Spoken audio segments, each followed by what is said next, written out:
Did you know most PAs leave tens of thousands of dollars on the table simply because they're too afraid to ask? In this video, I'm going to show you 4 insider tricks to maximizing your compensation as a PA.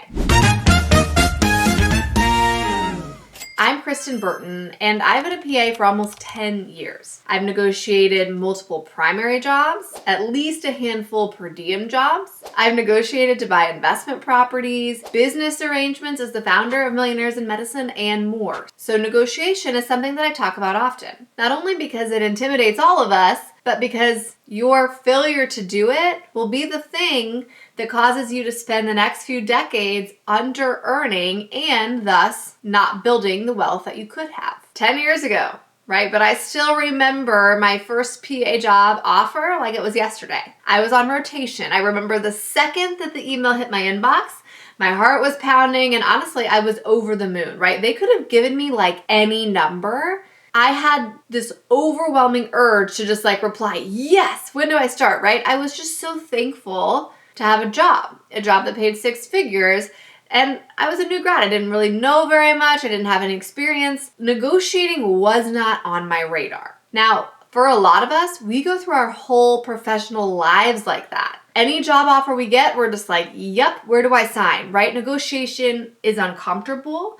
And if we try to negotiate 1, 2, or even 3 things, we feel like, okay, I've done my ask, I'm done. I'm not saying anything else. There is a way to negotiate professionally in a way that allows you to win financially and still leaves your employer feeling like they're getting a good deal, they're getting a bargain, and in fact, being really grateful that they've hired you despite your negotiation with them. The first thing you have to overcome to really maximize your earnings as a PA is just overcome your unwillingness to ask. I have experienced this firsthand. I was offered a job with a large hospital system. And if anyone has worked in medicine for more than 5 minutes, has ever tried to negotiate with a hospital system, you know it can be difficult, right? You get these standardized responses of you're a human being with a heartbeat and you've had XYZ number of years of experience. Therefore, this is your salary, period, end of story. And because that happens to us over and over and over again, we have this feeling like, I'm not even gonna ask, what's the point? But I'm me, so I did. I asked. And I got this response of, hey, you should be grateful for the offer because you actually got offered more than I thought you would have and more than the other people in the role. Now, at this point, most people would be tempted to go, oh, wow, you're right. Thank you. I didn't realize that the offer was higher than you expected it would have been. I didn't realize that the offer was more than the other people in the role.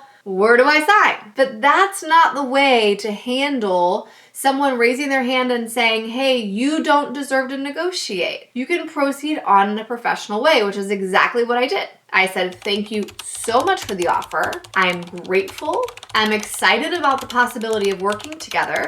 However, who is my point of contact if I want to discuss the compensation further? Perfectly pleasant, smile on my face, but I'm still gonna negotiate. And I did. And I was actually able to increase my income from that organization by several $1,000s simply by pointing out aligned skills and experience that put me in a position to where I was worth what I was asking for. I came with data, right? I was ready. If you don't know where to get the data, if you don't know if you're underpaid already, I have completely separate content on that. Watch this video. You can figure out if you're underpaid and figure out how to know what you should be asking for. It is possible to negotiate with anyone. It's easier in private practice. It's often easier in smaller groups, but it's possible, even with the large medical centers, to engage in conversation around your compensation. And for every single PA that goes out there and just takes the first job that's offered to them and doesn't have the conversation, you're creating a precedent that we should all do that. So please, be professional, but raise your hand and have the conversation. Come prepared with data and make your ask. If you don't ask, you will never get more, right? Like no one's gonna offer you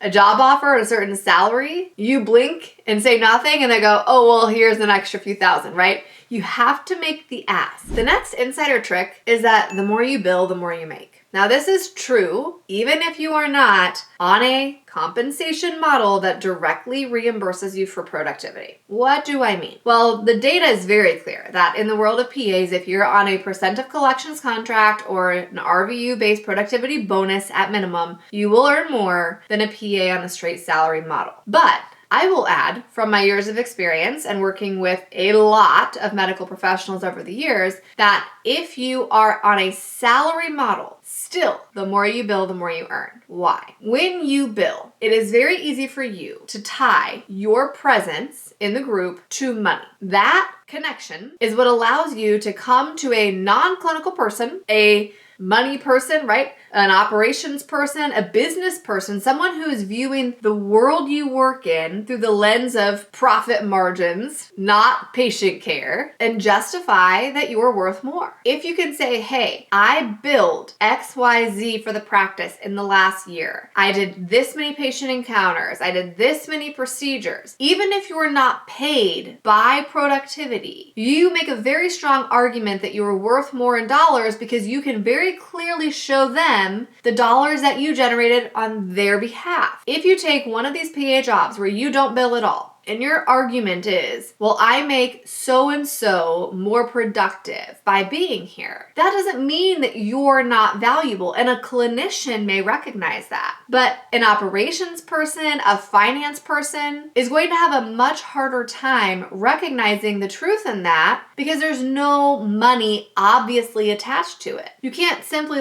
pull a productivity report and have data. How do you quantify that, right? Because maybe the person, let's say it's a surgeon, that you're making more productive is more productive with your presence. Is there data definitively showing productivity before you and then productivity with you so that you can say this much extra revenue came to the group because of me? Let's say the person's always had a PA. How do you, in fact, prove in dollar signs what you're worth? It's hard. It's not impossible, but those jobs make it very difficult to be a highly paid PA. The more you bill, the more you earn across the board, whether you're on a productivity model or not. The third hack is that there's power in the collective. I've seen this time and time again. It is really difficult for an isolated PA working at a large center where compensation can be very structured to get more than a market-based raise. However, if you collectively work with your fellow PAs to bring to the group data as to why your collective compensation should increase, that will make moves far faster than you as an individual raising your hand. This requires some camaraderie, right? But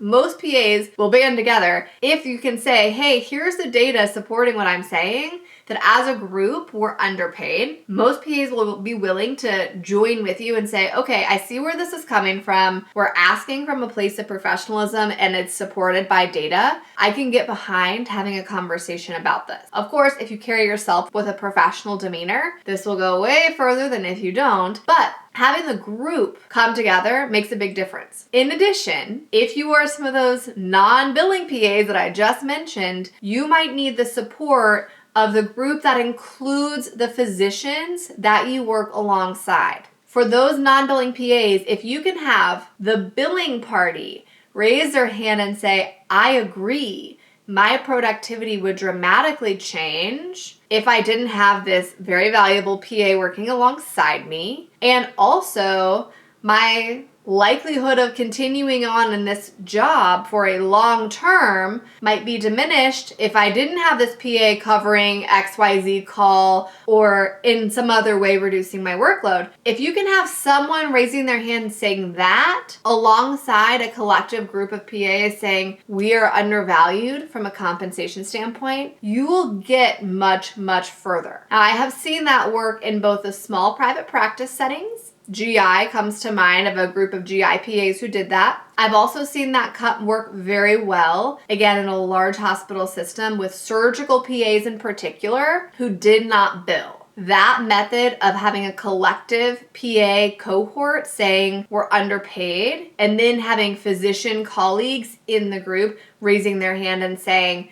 this job isn't sustainable for us without our PAs, that also worked well to get substantial raises. Again, I'm not talking about doing this for a 3% raise. I'm talking about doing this for a 10 or 15% raise. If you can really justify that based on data, we are undercompensated. The fourth insider hack is to pay attention to the fine print. Sometimes this can mean total comp, and sometimes it can literally just mean pay attention to the details. I once got a job as a relatively new PA where the hourly rate pitched to me was like mediocre. That wasn't bad for the level of experience that I had at the time, but it definitely wasn't good. Now, my initial plan was to negotiate, but then I paid attention to the fine print in the contract. My schedule was set to be 7 on, 7 off, 12-hour shifts in the hospital. The contract said that any shift worked over 40 hours in a week, was time and a half.